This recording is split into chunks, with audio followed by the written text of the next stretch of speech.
not thinking. I was just having perceptions in this, with this image in mind.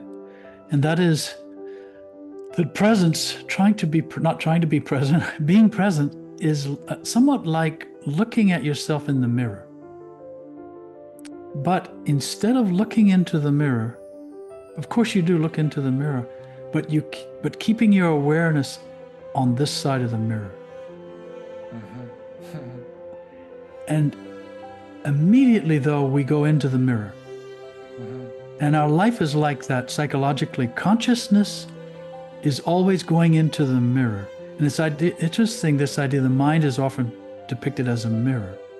It's just a device like a mirror reflecting perceptions of consciousness. They get reflected in this mirror and then they take a certain form. And our consciousness, the consciousness in us is constantly stepping into the mirror instead of just staying on this side, staying home and not touching, not even touching the mirror itself, much less trying to go inside. And then it misconstrues, it thinks that what it sees in the mirror is itself. And it's not. Even when we look in the mirror, all we see is a body. We have an imaginary idea of ourselves as an identity, and we think we're seeing that, but we're not. And what's seeing it on this side of the mirror is just this awareness, looking through the eyes. It's this perception, it's just perceiving all of this, but then it's so accustomed to believing that's what it is. And so life is sort of like that.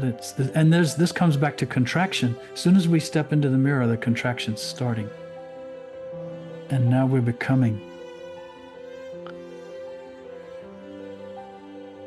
And then we get caught. We get deluded, and now we're literally walking around sort of in a hall of mirrors, internally.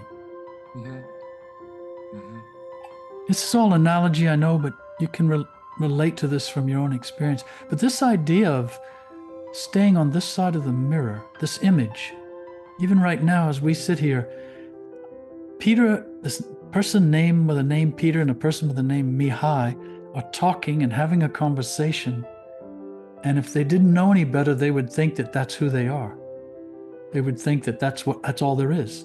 There are these two people having this conversation, as opposed to this presence, this awareness, being cognizant behind, on the other side of the mirror, not touching, not involved, not associating as a sense of identity to it, just watching. And not even watching with interest, just watching consciously, not touching, and not stepping into this mirror of identity.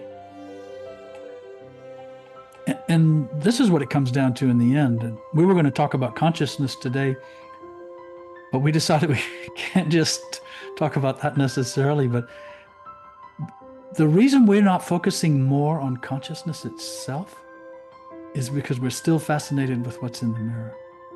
We're still fascinated with our life as this person. And we think that's what we need to resolve.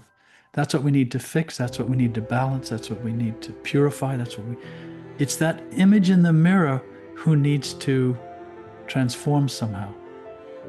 And that's not it. Conscious transformation is the transformation of consciousness on this side of the mirror. Yes?